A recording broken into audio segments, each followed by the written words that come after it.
Cinema നടനായതുകൊണ്ട് ഒരു കല്ലിൻ്റെ വില പെട്ടെന്ന് 2 ലക്ഷം. അല്ല, അപ്പോൾ ഒരു പക്ഷേ മേ ബി അത് ഒറിജിനൽ ആയിരിക്കാം. അപ്പോൾ അങ്ങനെയാണെങ്കിൽ ബാക്കി 10,000 രൂപയ്ക്ക് കൊടുത്തത് എന്തായിരിക്കാം? അത്രയും ആൾക്കാരെ ഇവർ പറ്റിക്കുകയായിരുന്നു. കുഞ്ഞുണ്ടാകാൻ വേണ്ടിയിട്ട് കോഴിയെ വിഴുങ്ങുന്നു. അവർക്കും കച്ചവടം മാത്രമാണ് ഉദ്ദേശം. ജ്യോതിഷരത്നം എന്ന് പറഞ്ഞിട്ട് പല ബോർഡുകളും കാണാറുണ്ട്. ശരിക്കും പറഞ്ഞാൽ ഇങ്ങനെയൊക്കെയുള്ള സർവീസ് അല്ലെങ്കിൽ ഇങ്ങനെയുള്ള സോക്കോൾഡ് ഡിഗ്രികൾ അല്ലെങ്കിൽ സ്ഥാനങ്ങൾ, പട്ടങ്ങളൊക്കെ ഇവർക്ക് എവിടെ നിന്നാണ് കിട്ടുന്നത്? അത് സ്വയം കല്പിതമായിരിക്കും എന്ന് ഞാൻ പറയുന്നുള്ളൂ.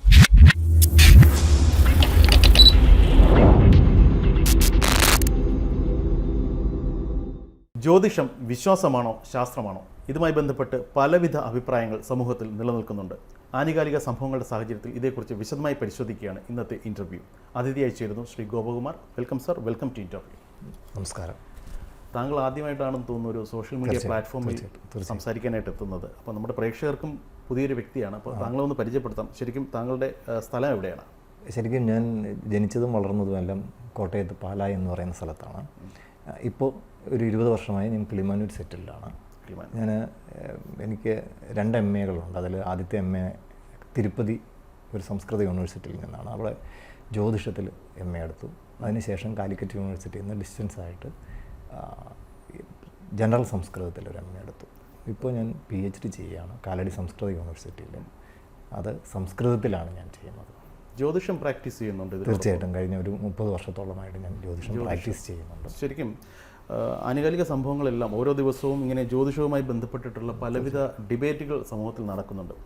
ശരിക്കും എല്ലാവരുടെയും ആ പല ഡിബേറ്റുകളുടെയും ആംഗിൾ പല തരത്തിലാണ്. പക്ഷേ ഇതിൻ്റെ ഒരു നട്ഷൽ എടുത്ത് നോക്കിക്കഴിഞ്ഞാൽ ഇത് വിശ്വസിക്കണമോ വിശ്വസിക്കേണ്ടയോ? ഇതിനൊരു ശാസ്ത്രീയ അടിത്തറയുണ്ടോ ഇല്ലയോ? പലരും പറയുന്നത് ജ്യോതിശാസ്ത്രം എന്നാണ് പറയുന്നത്. താങ്കളുടെ പക്ഷം എന്താണ്? ഇതൊരു ശാസ്ത്രമാണോ അതൊരു വിശ്വാസം മാത്രമാണോ? ചോദ്യത്തിനകത്തൊരു പ്രശ്നമുണ്ട്. ശാസ്ത്രം എന്ന് പറയുന്നത് സയൻസ് എന്നുള്ള കൺസെപ്റ്റിൽ എടുക്കുകയേ അരുത്. അത് ശാസ്ത്രം എന്ന് പറയുന്നത് ഒരു ഏൻഷ്യൻ്റ് ഇന്ത്യൻ തിങ്ക് എന്നുള്ള രീതിയിൽ മാത്രമേ അതിനെ എടുക്കാൻ പാടുള്ളൂ.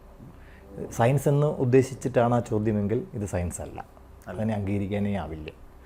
പിന്നീട് ഇത് കാരണം എന്താണെന്ന് വെച്ചാൽ നമ്മളുടെ ഒരു ഇന്ത്യൻ ഫിലോസഫിയായിട്ട് ബന്ധപ്പെടുത്തിയിട്ട് വേണം ജ്യോതിഷത്തെ കാണാൻ. വേദാംഗത്തിൽപ്പെട്ട ഒരു ശാസ്ത്രമായിട്ടാണ് അവരതിനെ ഗണിക്കുന്നത്. ഈ ജ്യോതിഷത്തെക്കുറിച്ച് നമ്മൾ ചിന്തിച്ച് തുടങ്ങിക്കഴിഞ്ഞാൽ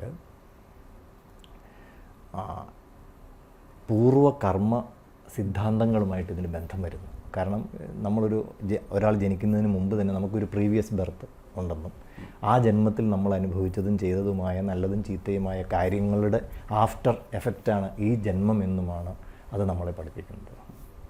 ഇത് വരാഹമിഹിരൻ എന്ന് പറയുന്ന ഒരു ആചാര്യനെയാണ് നമ്മൾ വളരെയധികം, എന്ന് വെച്ചാൽ പല ആചാര്യന്മാരുണ്ടെങ്കിലും വളരെ എടുത്തു പറയുന്ന പ്രസ്താവിക്കേണ്ട ഒരാളാണ് അദ്ദേഹം പറയുന്നത് കഴിഞ്ഞ ജന്മത്തിലെ നമ്മളുടെ ഗുണങ്ങളും ദോഷങ്ങളും അനുഭവിക്കാൻ വേണ്ടിയിട്ടുള്ള ഈ ജന്മത്തിൽ അതിൻ്റെ നല്ലതിനെയും ചീത്തയും ഈ ഗ്രഹങ്ങൾ സൂചിപ്പിക്കുന്നു എന്നാണ് അദ്ദേഹം പറയുന്നത്. അദ്ദേഹത്തിൻ്റെ വളരെ പ്രസിദ്ധമായൊരു ബൃഹജ്ജാതകം അല്ലെങ്കിൽ ഹോര, വരാഹമിഹിരൻ്റെ ഹോര എന്നൊക്കെ അറിയപ്പെടുന്നൊരു ടെക്സ്റ്റുണ്ട്. അത് നമ്മൾ ആധികാരികമായി എടുക്കുന്നൊരു ടെക്സ്റ്റാണ്. അതിൽ 2ാമത്തെ ശ്ലോകത്തിൽ തന്നെ അദ്ദേഹം പറയുന്നത് ഇതാണ്, എന്നുവെച്ചാൽ സൂചിപ്പിക്കുന്നു എന്ന വാക്കാണ് അതിനുപയോഗിക്കുന്നത്. അപ്പോൾ ഈ ഗ്രഹങ്ങളൊന്നും നേരിട്ട് ഫലം തരുന്നില്ല എന്നതിനകത്ത് വ്യക്തമായ അർത്ഥമാണ്. ജ്യോതിഷവുമായി ബന്ധപ്പെട്ട് എപ്പോഴും ഇത് പ്രാക്ടീസ് ചെയ്യുന്നവർ പറയുന്നൊരു കാര്യം, ഇന്ന ഗ്രഹനില, ആ ഗ്രഹത്തിൻ്റെ സ്ഥാനം നിങ്ങൾ എന്ന് പറയുന്ന വ്യക്തിയെ എങ്ങനെ സ്വാധീനിക്കുന്നു, അത് അവിടെ നിന്ന് മാറിയാൽ മാത്രമേ നിങ്ങളുടെ കഷ്ടകാലങ്ങൾ മാറത്തുള്ളൂ, ദുരിതങ്ങൾ മാറത്തുള്ളൂ എന്നുള്ള കാര്യങ്ങളൊക്കെ അവർ പറയുന്നുണ്ട്. അതായത് ഓരോ വ്യക്തിയുടെ ഓരോ വ്യക്തിയെയും അവരുമായി ബന്ധപ്പെട്ടൊരു ഗ്രഹമുണ്ട്, അല്ലെങ്കിൽ ആ ഗ്രഹത്തിൻ്റെ ഒരു സ്വാധീനം അവരിലുണ്ട് എന്നൊക്കെ പറഞ്ഞ് കേൾക്കാറുണ്ട്. ശരിയാണോ? അതിൻ്റെ ഉത്തരമായിട്ടാണ് ഞാനിപ്പോൾ പറഞ്ഞത്. കാരണം അങ്ങനെ സ്വാധീനിക്കുന്നു എന്ന് പറയാനുള്ള തെളിവുകളില്ല. അപ്പോൾ അങ്ങനെ വരുമ്പോൾ ഈ ജ്യോതിഷികൾ പറയുന്നത് അവിശ്വസിക്കേണ്ടി വരത്തില്ല? ഇപ്പോൾ താങ്കൾ പ്രാക്ടീസ് ചെയ്യുന്ന ഒരാളാണ്. തീർച്ചയായിട്ടും. അല്ല, അവിടെ എന്താണെന്ന് വെച്ചാൽ ആ ഗ്രഹം ഇപ്പോൾ 5-ൽ ഒരു ശുക്രൻ നിൽക്കുന്നു, അതിൻ്റെ ഫലം ഇന്നതാണ് എന്നാണ് നമ്മളിപ്പോൾ സാധാരണ ജ്യോത്സ്യന്മാർ പറയുന്നത്. ആ 5-ൽ നിൽക്കുന്ന ശുക്രനെ കൊണ്ട് പറയേണ്ട ഫലം ഇയാളുടെ കഴിഞ്ഞ ജന്മത്തിലെ ചില ദോഷങ്ങളാവാം, ചില ഗുണങ്ങളാവാം. അതിനെ ബേസ് ചെയ്തിട്ട് വേണം നാം പ്രെഡിക്റ്റ് ചെയ്യാനെന്നർത്ഥം. അല്ലാതെ ശുക്രൻ എന്ന് പറയുന്ന, വീനസ് എന്ന് പറയുന്ന ഗ്രഹം കൃത്യമായിട്ട് ഇന്ന സ്ഥലത്ത് നിൽക്കുമ്പോൾ ഇന്ന ഫലം എന്ന് പറയാനേ നിർവാഹമില്ല. അങ്ങനെ അതൊരു സയൻറ്റിഫിക്കായിട്ട് നമ്മൾ പറയേണ്ടി വന്നാൽ 2 കാര്യങ്ങൾ നമ്മൾ ചിന്തിക്കേണ്ടതുണ്ട്. കാരണം ഇപ്പോൾ അങ്ങേക്കും എനിക്കും ഒരേ നക്ഷത്രമാണ്, ഒരേ സമയത്ത് ജനിച്ചു. അങ്ങനെയാണെങ്കിൽ ഒരേ ഫലം കിട്ടണ്ടേ? രണ്ടുപേരുടെയും ജീവിതം ഒരുപോലെ ആയിരിക്കണം, സുഖമായാലും ദുഃഖമായാലും. ഇനി വേണ്ട, ഇനി 2 പേര്, നമ്മൾ 2 വ്യക്തികളാണ്, ഇരട്ടകളായിട്ട് ജനിക്കുന്നവർ. ജസ്റ്റ് വേണമെങ്കിൽ 1-2 മിനിറ്റ് അല്ലെങ്കിൽ 2-3 മിനിറ്റിന് മാത്രം വ്യത്യാസമുള്ള ഒട്ടനവധി ഇരട്ടകളുണ്ട്. യാതൊരു ബന്ധവുമില്ലാതെ അല്ലെങ്കിൽ ജോലിയിലായാലും അവരുടെ ലൈഫ് സ്റ്റൈലായാലും ഒരു പരിധി വരെ എന്ന് വെച്ചാൽ കല്യാണം വരെയൊക്കെ അവർ ചിലപ്പം ഒന്നിച്ചായിരിക്കാം, കാരണം ഈ ബാച്ചിലേഴ്സ് ആയതുകൊണ്ട്. അത് കഴിയുമ്പോൾ അവർ രണ്ട് സ്ഥലത്താവുന്നു, രണ്ട് രീതിയിൽ ജീവിതമാവുന്നു. ഒട്ടനവധി ഇരട്ടകളെ നമുക്കങ്ങനെ എടുത്ത് കാണാൻ കഴിയും. അപ്പോൾ അത് സൂചിപ്പിക്കുന്നത് എന്താണെന്ന് വെച്ചാൽ അവരുടെ പ്രീവിയസ് ബർത്തിലുള്ള പൂർവ്വജന്മ കർമ്മത്തെ ആസ്പദമാക്കിയിട്ട് വേണം നാം ഇതിനെ പരിഗണിക്കേണ്ടതെന്നാണ് അർത്ഥം. അപ്പോൾ അങ്ങ് ചോദിച്ച ചോദ്യത്തിൻ്റെ ഉത്തരം എന്താണെന്ന് വെച്ചാൽ ഡയറക്റ്റായിട്ട് ഒരു സയൻറ്റിഫിക്കലി ഇത് നമുക്ക് ഈ ഗ്രഹങ്ങൾ ഇൻഫ്ലുവൻസ് ചെയ്യുന്നു എന്ന് നമുക്ക് പറയാൻ ഈ ജ്യോതിഷം വെച്ച് പറയാൻ കഴിയില്ല എന്നാണ് എൻ്റെ പഠനം എന്നെ പഠിപ്പിക്കുന്നത്. മനസ്സിലായി. ഈ ജ്യോതിഷത്തിൽ തന്നെ പല വിഭാഗങ്ങൾ നമ്മൾ കാണാറുണ്ട്. ഇപ്പോൾ ഹസ്തരേഖാശാസ്ത്രം ഒരു വിഭാഗം, ചില ആൾക്കാർ ജാതകത്തെ നോക്കിയിട്ട് അല്ലെങ്കിൽ ജനന സമയത്തെ നോക്കിയിട്ട് കാര്യങ്ങൾ നിഷ്കർഷിച്ച് പറയുന്നുണ്ട്. ചില തഞ്ചാവൂർ ജ്യോതിഷം എന്നൊക്കെ കേട്ടിട്ടുണ്ട്, അതായത് അഗസ്ത്യമുനിയുടെ ശാസ്ത്രം, നമ്മൾ കഴിഞ്ഞ വർഷം എന്തായിരുന്നു. ഇതൊക്കെ ശരിക്കും പറഞ്ഞു കഴിഞ്ഞാൽ ഇത് ഓരോന്നും ഓരോ കോൺസെപ്റ്റ് ആണോ ഫോളോ ചെയ്യുന്നത്, അതോ താങ്കൾ ഈ പറഞ്ഞതുപോലെയുള്ള ഒരു ജനറൽ പെർസ്പെക്റ്റീവിൽ എല്ലാം വിശ്വസിക്കാൻ ലേശം ബുദ്ധിമുട്ടാണ് എന്നുള്ളൊരു കാഴ്ചപ്പാടാണോ ഇതിൽ നമ്മൾ പിന്തുടരേണ്ടത്? അല്ല, ഇതിനെയല്ല ഞാൻ ആദ്യമേ പറഞ്ഞു, ഭാരതീയ പാരമ്പര്യം നമ്മൾ ഒരു പൂർവ്വജന്മ കർമ്മമെന്നും അല്ലെങ്കിൽ മരിച്ചു കഴിഞ്ഞാൽ ആത്മാവ് അടുത്ത ജന്മത്തിലേക്ക് പോകുന്നു എന്നൊക്കെ പറയുന്നൊരു കർമ്മ സിദ്ധാന്തം നമുക്കുണ്ട്. ആ കർമ്മ സിദ്ധാന്തത്തെ ബേസ് ചെയ്തിട്ട് തന്നെയാണ് ഈ പറയുന്ന ശാഖകളെല്ലാം നിലനിൽക്കുന്നത്.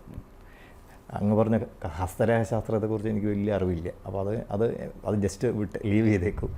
നാഡീജ്യോതിഷം എന്ന് പറയുന്നത് അവർ ജസ്റ്റ് എഴുതി വെച്ചിരിക്കുന്നതാണെന്നും ഇതെല്ലാവർക്കും അപ്ലിക്കബിൾ അല്ലെന്നും ഒക്കെയാണ് ഞാൻ പഠിച്ചിട്ടുള്ളത്. ഇപ്പോൾ എല്ലാവർക്കും പറയുന്നുണ്ടോ എന്ന് എനിക്കറിയില്ല ഇപ്പോൾ. പക്ഷേ ചില ആൾക്കാർ ചെന്ന് കഴിഞ്ഞാൽ ഇവിടെ അതില്ല, അങ്ങയുടെ ജാതകമില്ല, അല്ലെങ്കിൽ അങ്ങയുടെ കാലം ഇതിൽ എഴുതിയിട്ടില്ല, അതുകൊണ്ട് അങ്ങ് പൊയ്ക്കോളൂ എന്ന് തന്നെയാണ് അവർ പണ്ട് പറയാറുള്ളത്.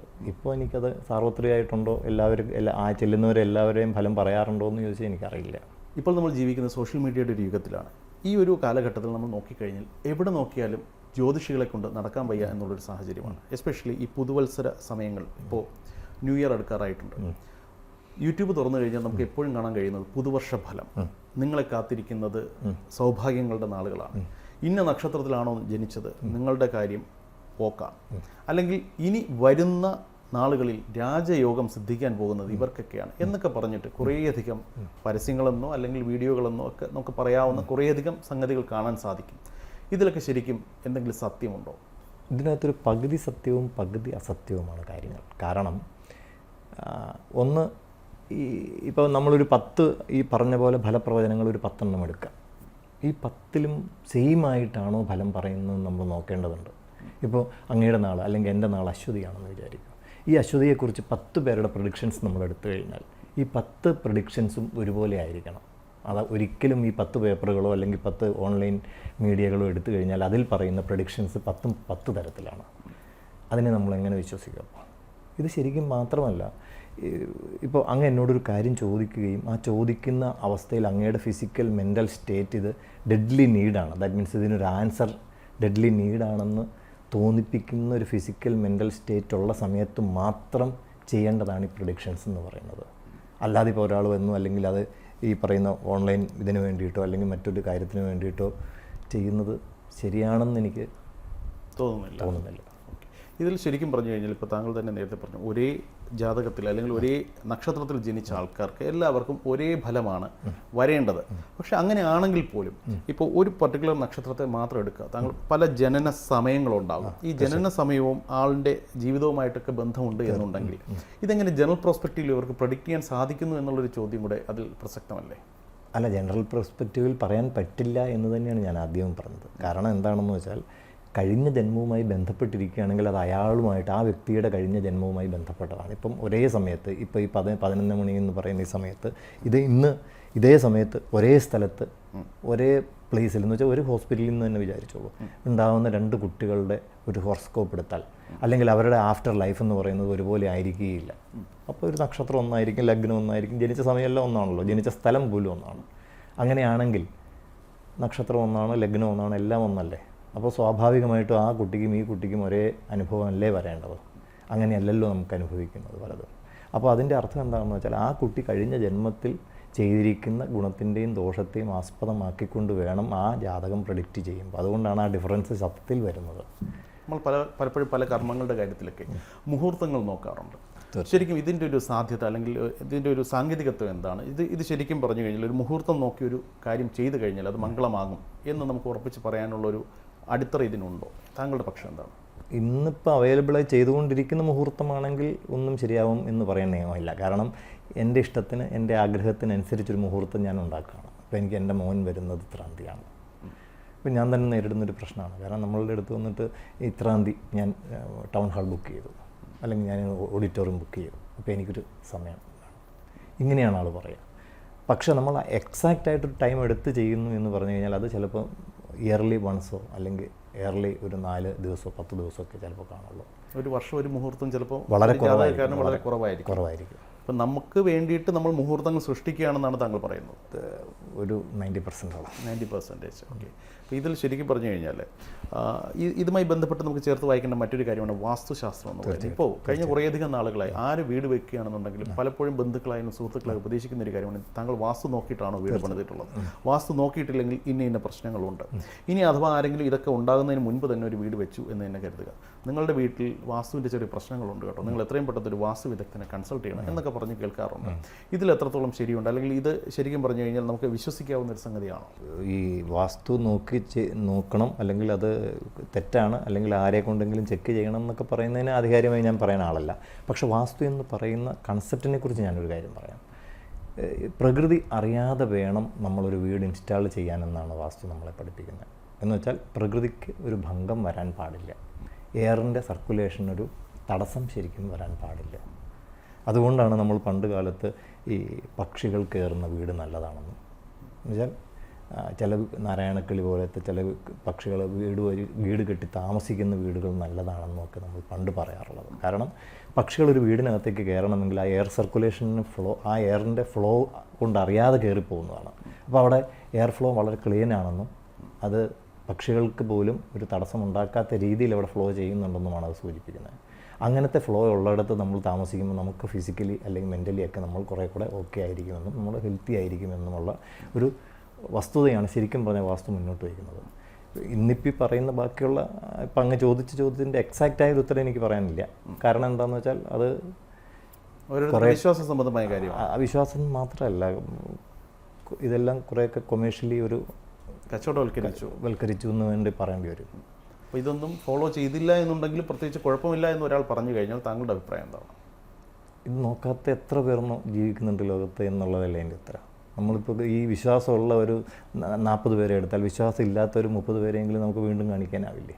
അവരിതൊന്നും ചിന്തിക്കാതെ ഈ പറയുന്ന ക്ഷേത്രത്തിൽ പോകുന്ന ഇപ്പോൾ ഒരു 10,000 പേര് പോകുന്നുണ്ടെങ്കിൽ ഒരു 20,000 പേര് പോകാത്തവരുണ്ടാവില്ലേ? അവരും ജീവിക്കുന്നില്ലേ? ഈ വിശ്വാസത്തിൻ്റെ മറയിൽ ഇപ്പോൾ താങ്കൾ തന്നെ നേരത്തെ പറഞ്ഞു ഇതിലൊരു കച്ചവടവൽക്കരണം നടന്നിട്ടുണ്ടെന്ന് പറയുന്നു. ഈ ഒരു സാഹചര്യത്തിൽ നമുക്ക് ശരിക്കും പറഞ്ഞു കഴിഞ്ഞാൽ താങ്കൾ ഈ പറഞ്ഞതുപോലെ തന്നെ പ്രകൃതിയോട് ഇണങ്ങി ചേർന്ന് നിൽക്കുന്നൊരു വീട്, അല്ലെങ്കിൽ അത്തരത്തിലുള്ള എന്താ പറയുക നമ്മുടെ പരമ്പരാഗത ചിന്തകളുമായി ബന്ധപ്പെട്ടും അല്ലെങ്കിൽ സയൻസുമായി ടു ആൻ എക്സ്റ്റെൻറ്റ് സയൻസുമായി റിലേറ്റ് ചെയ്ത് പറയാവുന്ന രീതിയിൽ നല്ല രീതിയിൽ കാര്യങ്ങൾ അനലൈസ് ചെയ്യുന്ന ഒരാളെ ശരിക്കും നമുക്ക് എങ്ങനെ കണ്ടെത്താൻ സാധിക്കും? കാരണം ചുറ്റും നോക്കിക്കഴിഞ്ഞാൽ വാളെടുത്തവനെല്ലാം വെളിച്ചപ്പാടെന്ന് പറഞ്ഞതുപോലെ എല്ലാവരും ജ്യോതിഷം കൺസൾട്ട് ചെയ്യുന്നു, അല്ലെങ്കിൽ എല്ലാവരും വാസ്തു കൺസൾട്ട് ചെയ്യുന്നു. ഇതിൽ നല്ലതേത് ചീത്തയേത് എന്ന് എങ്ങനെ ഒരാൾ വിശ്വസിക്കും, എങ്ങനെ തിരിച്ചറിയാൻ സാധിക്കും? അതൊരു ബുദ്ധിമുട്ടുള്ള ചോദ്യമാണ്. നമുക്ക് എങ്ങനെ ഒരാളെ ചൂണ്ടിക്കാണിക്കാൻ പറ്റും? ഇപ്പം ഞാനിപ്പോൾ ഒരാളെ കാണിച്ചു എന്ന് തന്നെ വിചാരിക്കും, അദ്ദേഹത്തിൻ്റെ മനോഗതങ്ങൾ ഏത് രീതിയിലാണ്, അദ്ദേഹം എങ്ങനെ കൊമേഴ്ഷ്യലി ഇതിനെ വളച്ചൊടിക്കുമോ എന്ന് എനിക്കെങ്ങനെ പറയാൻ കഴിയും?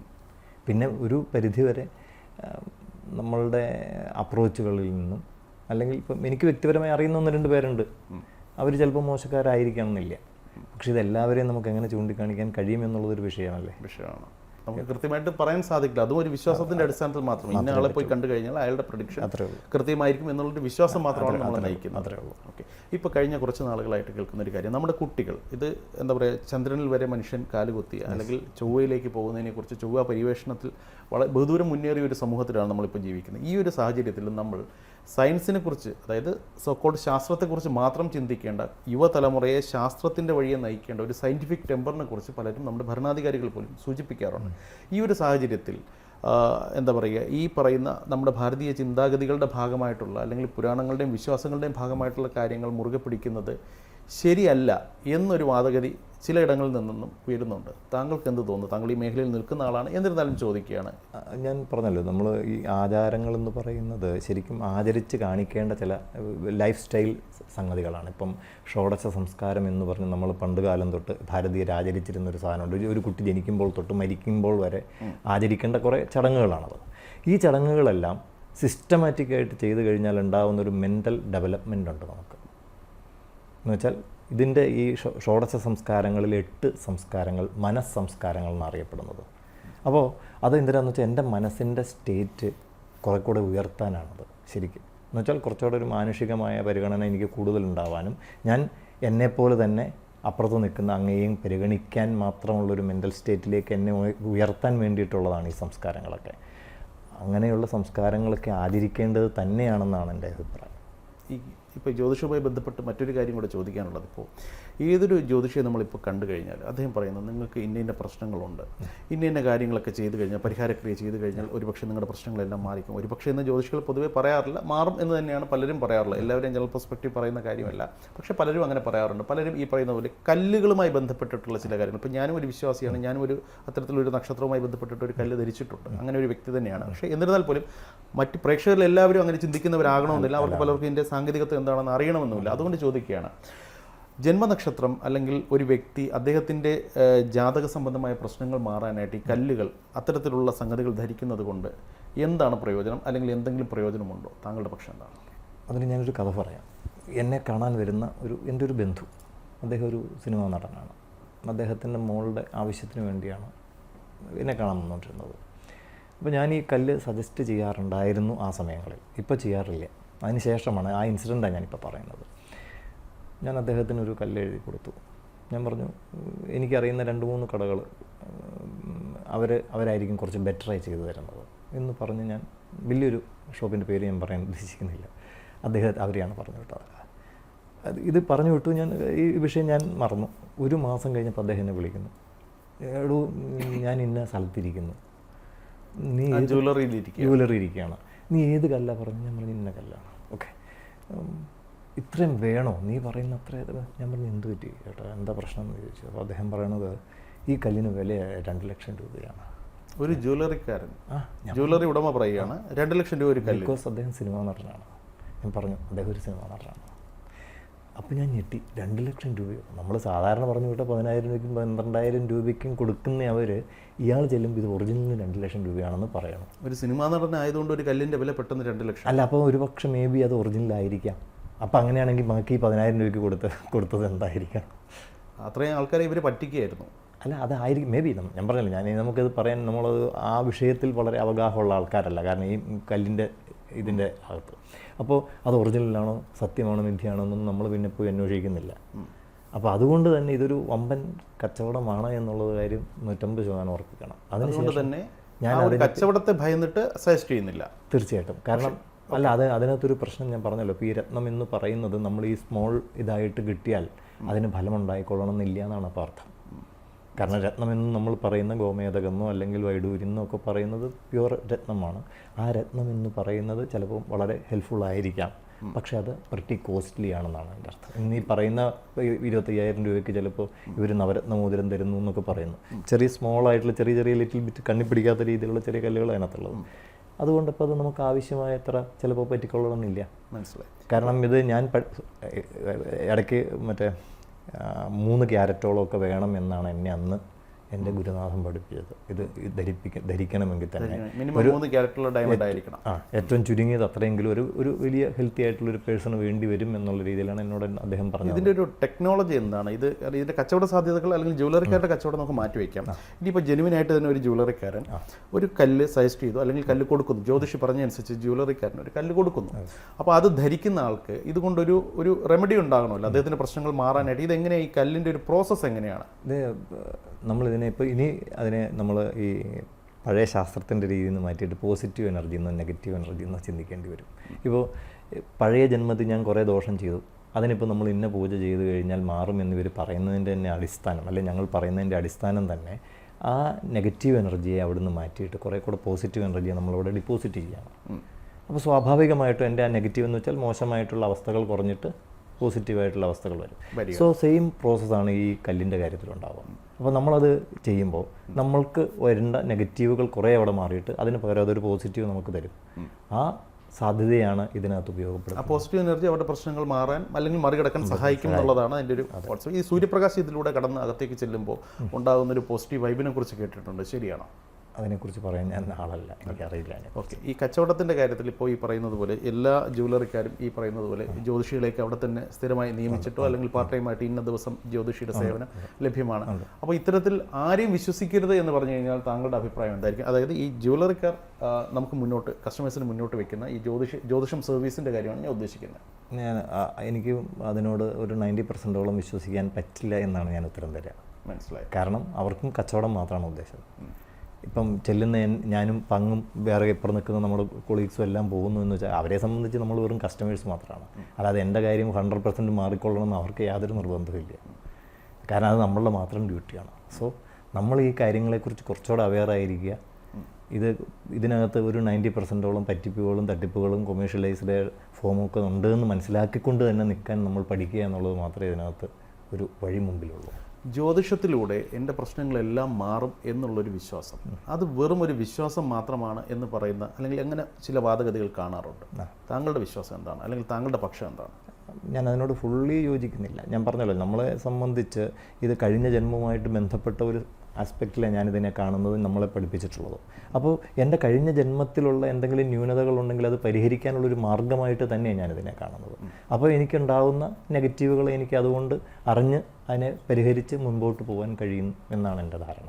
അതുപോലെ യൂട്യൂബിലൊക്കെ നമ്മൾ സെർച്ച് ചെയ്ത് കഴിഞ്ഞാൽ പലപ്പോഴും കാണുന്ന ഒരു കാര്യം എന്ന് വെച്ച് കഴിഞ്ഞാൽ ഈ മന്ത്രങ്ങൾ ഓൺലൈനായിട്ട് കൺസൾട്ട് ചെയ്യുന്ന ഒരു രീതി ഈ അടുത്തിടെയായിട്ട് കാണാറുണ്ട്. അതായത് നിങ്ങൾക്ക് ഇന്ന പ്രശ്നമുണ്ടോ, ഈ മന്ത്രം ഇത്ര പ്രാവശ്യം ജപിച്ചു കഴിഞ്ഞാൽ എല്ലാ പ്രശ്നങ്ങളും തീരും, കൂടുതൽ വിവരങ്ങൾക്ക് ബന്ധപ്പെടുക, വാട്സാപ്പ് ചെയ്യുക നിങ്ങളുടെ ഡീറ്റെയിൽസ് എന്നൊക്കെ പറഞ്ഞിട്ട് ചില ചാനലുകളോ അല്ലെങ്കിൽ ഇൻസ്റ്റാ റീൽസൊക്കെ കാണാറുണ്ട്. ശരിക്കും ഇതിൻ്റെ ഒരു എന്താ പറയുക, ഇതിന് എത്രത്തോളം നമുക്ക് വിശ്വസിക്കാം? താങ്കളുടെ പക്ഷം എന്താണ്? അത് ശരിക്കും തെറ്റിദ്ധരിപ്പിക്കുക എന്നാണ് എൻ്റെ ഒരു അഭിപ്രായം. കാരണം ശരിക്കും ഈ മന്ത്രങ്ങൾ എന്ന് പറയുന്നത് തന്നെ മനനം കൊണ്ട് ത്രാണനം ചെയ്യുന്നതാണ് മന്ത്രം. എന്നുവെച്ചാൽ അത് മനനം ചെയ്യുക മീൻസ് പുറത്തിങ്ങനെ ചെറിയ രീതിയിൽ ലിപ്സിൻ്റെ മാത്രം മൂവ്മെൻറ്റ് മാത്രമേ ഉണ്ടാവാൻ പാടുള്ളൂ. ആ മന്ത്രം എന്ന് പറയുന്ന ആ വാക്കിൻ്റെ അർത്ഥം തന്നെ അതാണ്. ആ രീതിയിൽ എന്നെ പ്രൊട്ടക്റ്റ് ചെയ്യാൻ വേണ്ടി ഉണ്ടാക്കിയിരിക്കുന്ന ഒരു സാധനമാണത്. അത് ഇപ്പോൾ അങ്ങയോട് ഞാൻ പറയുകയാണ്, ഇപ്പോൾ ഒരു വാരാഹി മന്ത്രം അങ്ങ് ജപിക്കുക 108 തവണ രാത്രി ഒരു 8 മണിക്ക് ജപിക്കുക എന്ന് പറഞ്ഞിട്ട് അങ്ങേക്ക് ഉദ്ദിഷ്ട കാര്യം മുഴുവൻ നടക്കും എന്ന് പറഞ്ഞ് ഞാൻ അങ്ങേ ഉപദേശിച്ചാൽ, ഒന്ന് അങ്ങ് ഇതിന് പ്രാപ്തനാണോ എന്നറിയേണ്ടതുണ്ട്. അങ്ങയുടെ ഫിസിക്കൽ മെൻ്റൽ സ്റ്റേറ്റ് അല്ല ഈ മന്ത്രം ജപിക്കാൻ പറ്റുന്ന രീതിയിലുള്ളതാണോ എന്നറിയേണ്ടതുണ്ട്. പിന്നെ അങ്ങ് ഈ മന്ത്രം ഇത് മിസ്യൂസ് ചെയ്യില്ല എന്ന് എനിക്ക് ഉറപ്പുണ്ടാവണം. മൂന്നാമത്തെ കാര്യം, ഇത് ജപിച്ചു കഴിഞ്ഞിട്ടുണ്ടാവുന്ന ചില ഫിസിക്കൽ മെൻ്റൽ സ്റ്റേറ്റിൻ്റെ ഡിഫറൻസ് വല്ലതും ഉണ്ടായാൽ, എല്ലാവർക്കും ഉണ്ടാവണമെന്നില്ല, ഉണ്ടാവാറുണ്ട്. അപ്പോൾ അങ്ങനെ ഉണ്ടായിക്കഴിഞ്ഞാൽ അത് ആര് പിന്നെ അത് ക്യൂർ ചെയ്ത് കൊടുക്കുക എന്ന് വെച്ചാൽ, ഞാനിപ്പോൾ പറഞ്ഞു ഞാനങ്ങ് പോയി, പിന്നെ ഞാനും അങ്ങും തമ്മിൽ യാതൊരു ബന്ധമില്ല, അങ്ങിത് വർഷങ്ങളോളം ഇത് ചെയ്തുകൊണ്ടിരിക്കുകയാണെന്ന് വിചാരിക്കുക. അങ്ങയുടെ ഒരു വിശ്വാസത്തിൻ്റെ പുറത്ത് അങ്ങ് ഇത് ചെയ്യുകയാണ്, എനിക്കിപ്പോൾ കിട്ടും, അല്ലെങ്കിൽ എനിക്ക് കിട്ടിയ ഭാഗ്യം ചിലപ്പോൾ ഇതുകൊണ്ടാണ് എന്ന് സങ്കല്പിച്ച് നമ്മളിത് ചെയ്തുകൊണ്ടിരിക്കുകയാണ്. ഇങ്ങനെ ചെയ്തുകൊണ്ടിരിക്കുമ്പോൾ ഇതിൻ്റെ ആഫ്റ്റർ എഫക്റ്റായിട്ട് സൈഡ് എഫക്ട്സ് മുഴുവൻ എങ്ങനെ നമ്മൾ ക്യൂർ ചെയ്യും? ആ സമയത്ത് നമ്മൾ ആരിൽ നിന്ന് പ്രൊട്ടക്ഷൻ മേടിക്കും? അല്ലെങ്കിൽ നമുക്കൊരു ആവശ്യമുണ്ട്, നമുക്കൊരു പ്രൊട്ടക്ഷൻ വേണ്ടതുണ്ട് എന്ന് നമുക്ക് തോന്നിയാൽ ആരാ സമയത്ത് സഹായിക്കും? ശരിക്കും പറഞ്ഞാൽ ഈ മന്ത്രം എന്ന് പറഞ്ഞ് ഇന്ന് നമ്മൾ ഈ പറഞ്ഞു കൊടുക്കുന്ന ഓരോ മൂർത്തികളുടെ മന്ത്രങ്ങൾ, അത് ഏത് മൂർത്തിയുടെ മന്ത്രമായാലും അതൊരു ഗുരുവിൽ നിന്ന് ദീക്ഷയായി വാങ്ങണം. അത് ഗുരു ഇപ്പം അത് നമ്മൾ ആദ്യം സംസാരിച്ച പോലെ ഒരു ഗുരു ഉണ്ടോ എന്ന് ചോദിച്ചാൽ അതും ബുദ്ധിമുട്ടാണ് എന്ന് പറഞ്ഞു തരാൻ.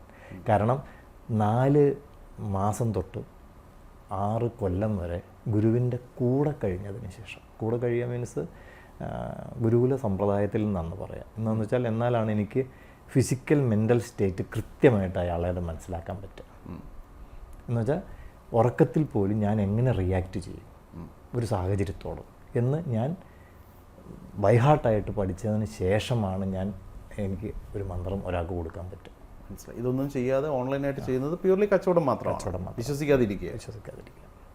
അത് പറ്റുമെങ്കിൽ ഒരിക്കലും പിന്തുടരാതിരിക്കുക.